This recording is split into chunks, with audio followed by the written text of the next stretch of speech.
deu o prazer de estar assistindo esse vídeo, antes de sair, preste muita atenção. Está aqui ao meu lado o Dr. Naif Tadeu. Ele é uma das maiores autoridades em saúde natural que existe, um dos pioneiros. Enquanto você está escutando pela primeira vez, Dr. Naif, ó, já está estudando há um bom tempo. Ele tem parcerias e amizade com os maiores nomes da saúde natural do Brasil e me deu o prazer de vir tomar um café hoje aqui comigo e com você para contar um pouco da trajetória dele, que se confunde com a trajetória da, vamos dizer, gordurofobia. Quem te convenceu a ter medo de comer gordura, quase convenceu o Dr. Naif, mas ele deu uma volta por cima e vai contar tudo pra gente hoje. Certo?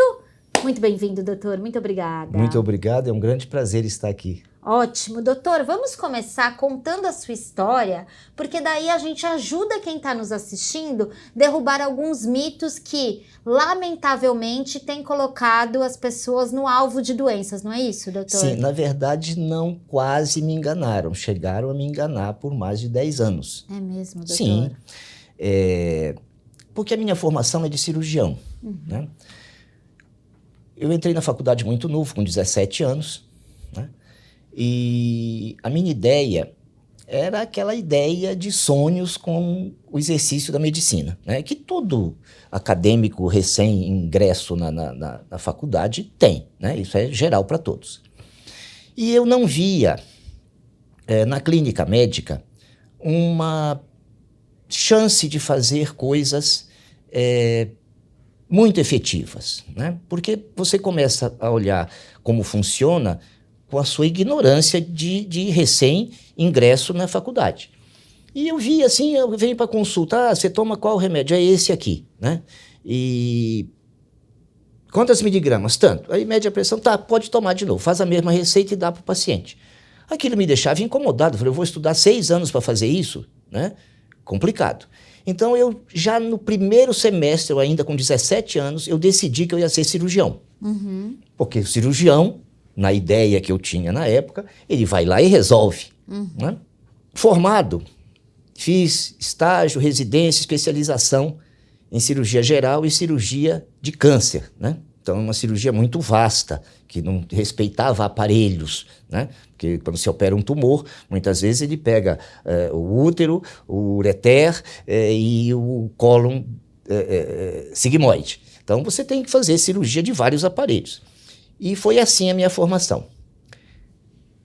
Eu gostava da cirurgia, estava realizado como cirurgião, e 10 anos exercendo a cirurgia, justamente entre os anos, o início dos anos 80 e o início dos anos 90, eu percebi que no decorrer desses 10 anos, a cicatrização dos pacientes, a resistência deles à agressão cirúrgica estava piorando muito.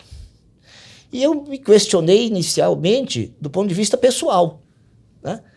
O que eu estou fazendo, que eu não estou fazendo tão bem, ou que estou fazendo de errado, para isso estar acontecendo? Porque eu operava pacientes, naquela época eram pacientes indigentes ou fundo rural, né? Foi quando chegou o INPS, não existia SUS, nada disso. Então esses pacientes são os pacientes que a gente opera na faculdade, na residência, na especialização. Eu saio e passo a operar pacientes com uma condição socioeconômica melhor, em hospitais mais bem aparelhados, né? Pacientes com condição melhor de comprar o seu pós-operatório e seguir as normas necessárias. E o meu resultado piorava. O senhor também mais experiente, né? Sim, 10 anos. E eu mais experiente, atualizado, né? Operando com equipamentos melhores e o resultado piorando. Entendi. Né? Até que acendeu a luz, né, que aquilo ali podia ser alguma coisa nutricional. Tanto que no final dos anos 80, eu já começava a pensar em alguma coisa para mexer na nutrição desses pacientes. Nutrologia não existia no Brasil. Você tinha que ter contatos fora. E também estava começando a funcionar e-mail, essa parte eletrônica ainda era muito pobre, então você não tinha a facilidade que tem hoje, que você com uma senha, você abre qualquer periódico a hora que você quiser na sua casa, né? Isso foi avançando e mais tarde um pouco, eu conheci alguns médicos que faziam ortomolecular, né, que era uma coisa meio proibida, né, do capeta, né, coisa satânica, entendeu? Agora, só para as pessoas que estão assistindo terem a clareza do que o senhor falou aqui. O senhor começou a desconfiar que na mesa de cirurgia, cicatrização, pós-operatório, condição, estava pior porque as pessoas estavam comendo mal, é isso? Sim, porque aumentava os casos de embolia. Vou te dar um exemplo. Nós operávamos a 17 graus a sala, sem meia elástica, né? Fazia uma gastrocduodenopancreatectomia de 10 horas, a 17 graus. O paciente não fazia fisioterapia, nada, você não tinha embolia. 10 anos depois, você fazia uma cirurgia de 3 horas, meia, massageador de perna para melhorar a circulação, sala aquecida, colchão térmico, e o paciente fazia embolia. Ou seja, aquela resistência que o paciente tinha já não tinha mais. Foi justamente na década que houve a proibição maior de comer gordura. Porque a primeira proibição de comer gordura foi nos anos 50. Sim. Mas Não pegou. não pegou muito. Quando foi nos anos 80, né, é que, primeiro, confundiram todo mundo dizendo que colesterol era uma gordura. Confundiram todo mundo dizendo que colesterol era ruim. Baixaram os níveis aceitáveis de colesterol para a população. E cada vez diminui mais, né? Sim, cada vez diminui mais, porque já foi 320, já foi 300, já foi 250, já foi 200. Eu nem sei mais quanto querem, porque eu já não... 170 agora tá, doutor. eu já nem... Nem liga mais pra Não, isso. eu já não escuto isso, eu já tenho audição seletiva. Mas, então, proibiram a gordura... Proibiram a gordura. O que aconteceu? Foram comer carboidrato. Entendeu? Quando você come carboidrato, você precisa comer mais vezes. Então ficou fácil se estabelecer aquele absurdo de comer de 3 em 3 horas. Só que comendo carboidrato é verdade. Se eu como uma carne com gordura, né, acompanhada de um bom vegetal, então, eu não consigo comer antes de 6 horas. Doutor, vamos organizar. Então, proíbem a gordura, os pacientes começam a adoecer e o senhor começa a adoecer também. Também. O senhor se lembra dessa demonização da gordura? O senhor acreditava nisso? Sim, no início eu acreditava, porque eu não tive a ideia tão simples de ir buscar na química, na bioquímica, aquele conceito que passaram para nós. Olha, colesterol é uma gordura, né? Você come gordura, você aumenta o seu colesterol, né? Entendeu? Acreditou nisso? Sim. Aquilo, e outra, que o colesterol era um vilão também, coisa que nós sabemos muito bem que não é, né? Então, primeiro, acreditava que não podia ter colesterol, quanto mais baixo, melhor. E que não podia comer gordura, porque um dos problemas que ia dar seria aumentar o colesterol. Doutor, então vamos voltar lá para esse seu contexto. O senhor era um médico já experiente, com um baita currículo cirúrgico, tendo estudado nos melhores lugares com os melhores professores, não conseguindo resolver de forma plena a situação dos seus pacientes e com um refluxo que doía tanto que parecia infarto. É isso? E que eu curei com limão. Tá. Aí então, é o começo. Aí é o começo. Então, gente, ó, vamos aqui. 1, colesterol e a balela do colesterol, que colesterol é gordura. 2, o mito de comer de 3 em 3 horas, que o doutor aqui classificou como um absurdo. 3, curou com limão. Vamos organizar tudo isso. O limão foi a virada. Doutor, é bem verdade que tudo que eu soube sobre limão, eu sempre passava pelo senhor, assim, todas as referências que eu ia pegar, porque o Dr. Knife, porque o Dr. Knife... A virada veio com limão, é isso? Sim, essa foi pessoal. Certo. Né? Porque eu usava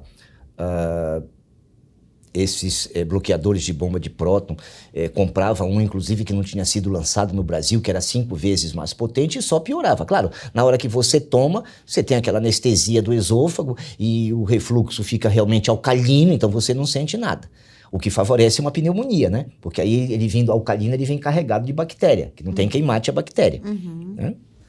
E aí o senhor estava nessa situação. E o senhor, eu me lembro que o senhor me contou que o senhor fez um exame e estava... Sim, o meu estômago na endoscopia, ele era cor de púrpura.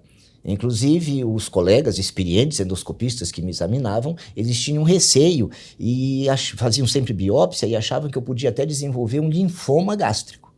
Né? Depois que eu fiz o tratamento com limão, meu estômago é cor de rosa, tão bom, e isso durou durante anos o controle, que quando a minha filha terminou a residência dela de cirurgia, ela me obrigou a fazer uma endoscopia e foi me acompanhar, porque fazia 10 anos que eu não fazia uma endoscopia. Porque eu tinha absoluta convicção, porque eu já tinha feito uns 15 anos de endoscopia sem nada. Certo. Então você começa a não fazer, negligenciar, e sem tempo você não vai parar para fazer uma endoscopia que você perde um dia, né? Um erro meu, mas aconteceu. Tanto que eu fui fazer endoscopia e estava ótimo. Maravilhoso. Doutor, me conta como foi essa virada, porque talvez tenha sido a grande lição e talvez a primeira lição que a nutrologia trouxe para o Brasil, infelizmente ainda não tão disseminada como a gente gostaria. Como é que foi a virada? O senhor doente, né, com aquela dor, seus pacientes, o senhor começou a estudar nutrologia, o que aconteceu? Que caminho que abriu para o senhor? Era muito difícil você ter acesso às informações, né? Então, esses colegas que viviam viajando e fazendo cursos e ministrando cursos na Europa, traziam as informações e a gente processava aquilo e já começava. Só que você tinha que ir na Bireme, você tinha que procurar um periódico físico, você tinha que sentar lá para ver o periódico, não era essa simplicidade que é hoje. Com esses acontecimentos, eu fui elaborando, e com esses conhecimentos que chegavam, um esquema. Tem um caso interessante, porque uma paciente uma vez me levou uma lista de alimentos que eu havia passado para ela fazer uma cirurgia. Era uma esterectomia, né? Que eu fazia muita esterectomia na cirurgia geral, hoje praticamente não se faz, porque se trata os miomas, eles, com os princípios da nutologia, a grande maioria desaparece. Mas era uma esterectomia e eu pedia que ela comesse 2 ovos todo dia no café da manhã, né? E isso foi em 1986. Minha nossa. Então aquilo era um escândalo, né? E ela me levou isso, e eu me lembro porque era impresso numa impressora matricial, aquela que fazia aquele barulho, né? Era impresso naquilo, não existia impressora jato de tinta, não tinha nada disso. Ela me levou o papel impresso amarelado, ela me trouxe esse papel no início dos anos 2000, ela me levou no consultório. Olha lá, o senhor já em 86 prescrevendo 2 ovos por dia, imagina, devia receber mais pedrada. Ainda recebe até hoje, imagina naquela época. E eu não tinha o conhecimento que depois eu adquiri, então às vezes eu fazia o contrário, né? Eu falava para contentar principalmente a turma que era contra o colesterol e achavam que comer ovo dava colesterol, eu falava assim, olha, você come um sem gema. Coisa que hoje a gente aconselha ao contrário. Se você for tirar alguma coisa, vai comer muitos ovos, tire algumas claras, né? Mas não tire nunca a gema. Entendi, doutor. E o senhor começou a fazer essa mudança na sua vida? O senhor começou a substituir o carboidrato por gordura e o senhor começou a prescrever isso para os seus pacientes? Sim, e você tem a família, né, que te dá um exemplo grande porque você convive com o paciente. O meu pai, por exemplo, teve um câncer de intestino, que eu mesmo o operei na época. E ele não fez rádio, não fez químio, não fez nada, e fizemos um tratamento nutricional, não com os conhecimentos de hoje, mas com o pouco que já se arrastava na época, na tentativa, e ele viveu 35 anos, depois morreu aos 95 anos, de morte morrida. Morte morrida, entendeu? Olha, mas subia a escada caracol do apartamento, porque ele morou os últimos 30 anos comigo. Subia a escada caracol todos os dias, várias vezes por dia. Agora, o senhor tem uma particularidade. A forma como o senhor ingere o limão todo dia ela é diferente. O senhor ingere sem água, não é isso? Sem água, puro. Como é que o senhor faz? É assim, existe uma polêmica, inclusive, na internet sobre tomar limão com água. Pode tomar, é super saudável. Eu, pessoalmente, isso é uma opinião minha pessoal, né? No tratamento do refluxo, eu prefiro que você use o limão puro, porque eu tenho certeza que eu estou dando um pH de 2,2 para aquele estômago.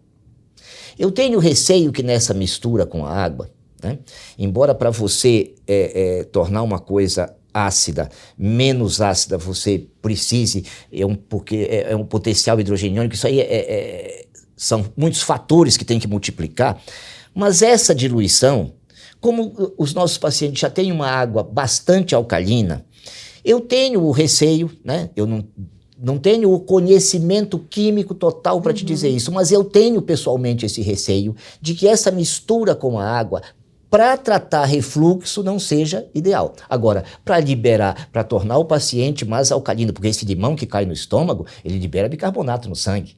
Então você toma o limão que é ácido e você torna a sua célula mais alcalina, né? Então isso é uma grande vantagem, inclusive para o câncer. E o senhor melhorou muito? Muito. Muito. O que melhorou? Tanto é que, por exemplo, na minha casa, minha esposa, as empregadas, entendeu? Meus pais, quando eram vivos, os meus filhos, né? Filho é mais difícil você controlar, mas a minha mulher sentiu alguma coisa, ela já fala para mim, espreme 2 limões Tahiti para mim. Vai lá e toma. Pronto. Acabou. Se você der um exemplo da vida como sendo uma travessia, eu acho que você tem vários barcos para atravessar, né? Para chegar ao fim da sua vida. E você pode fazer com que essa travessia seja de formas bem diferentes, né? Se você for jogar isso para a área da medicina, você pode ter uma travessia onde você vai ter dificuldades com as doenças crônicas, né? Porque na convencional, a doença crônica, você tem que tomar remédios paliativos e de efeitos colaterais brutais. E você vai ter um sucesso muito grande na emergência, na urgência, né?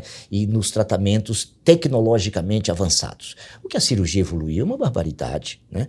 A anestesia evoluiu muito nesses anos. Então, quando você trata de doença aguda, nós temos uma perfeita noção, tanto que eu tenho plano de saúde convencional, porque se eu precisar levar um tiro na rua, eu preciso no hospital. Agora, o outro barco, você atravessa, você não toma remédio, entendeu? Você tem o prazer de se alimentar, porque felizmente a alimentação saudável para humanos se confunde diretamente com a alta gastronomia. Essa é a grande sacada, né? Eu vou ter que fazer dieta, vou comer um grelhadinho com salada seca. Não faça isso. Você vai aumentar, inclusive, a sua glicemia, você vai aumentar a sua insulina, porque não tem gordura, essa carne vai virar açúcar e um diabético não deixa de ser diabético por causa disso, né? Qual é o problema que muito médico tem dificuldade para controlar o diabetes do paciente sem remédio? É que ele tem medo de dar gordura. Se não der gordura numa quantidade suficiente para que ela seja energia e o corpo não forme carboidrato, pode esquecer, você não melhora, não controla o diabetes sem remédio. Fala um prato ideal para um diabético que quer vencer a doença. Uma carne gorda, né? Eu gosto muito de miúdo, né? Tem um prato que é feito com miúdos no Nordeste e não tomam muito cuidado lá nas regiões para fazer. Mas se você fizer em casa, por exemplo, com coração e fígado de frango, que é o sarapatel, fica espetacular, entendeu? E é uma comida excelente, porque ela é gorda, ela tem muita proteína, ela tem a gordura da víscera, ela tem a vitamina K2 da víscera, né? Quer dizer, você está comendo um prato muito bom. O molho no óleo de coco ou na banha do porco. Então você tem gordura, né? Eu gosto de usar banha de porco para fritar fígado, essas coisas, e o óleo de coco para peixe, fruto do mar. Então eu faço essa diferença. Você vai comer um brócolis. Faz o brócolis à milanesa. Sim, passa no ovo bem temperado, com casca de limão, com pimenta do reino, com sal, flor de sal, e passa na farinha da quinoa. Se você tem desconfiança de comprar a farinha da quinoa, que deve ter, você pega a quinoa em casa, passa no processador, coa, faz a farinha e faz a milanesa, porque vai segurar a gordura. Na minha casa, as travessas de fritura não têm papel. O óleo não é saudável? Por que eu vou colocar papel para tirar o óleo? Não esse óleo que você está usando aí na sua casa não, hein? A gente está falando de banha de porco, né, banha doutor? De porco feita em casa e óleo de coco, porque você encontra banha de porco já alterada para conservar. Tem muito assunto pra gente conversar, o doutor já prometeu que vai voltar mais vezes, então você aí que tá assistindo, troque sua amostra grátis por um sarapatel feito da maneira correta. Um beijo, obrigada doutor, até a próxima. Eu que agradeço.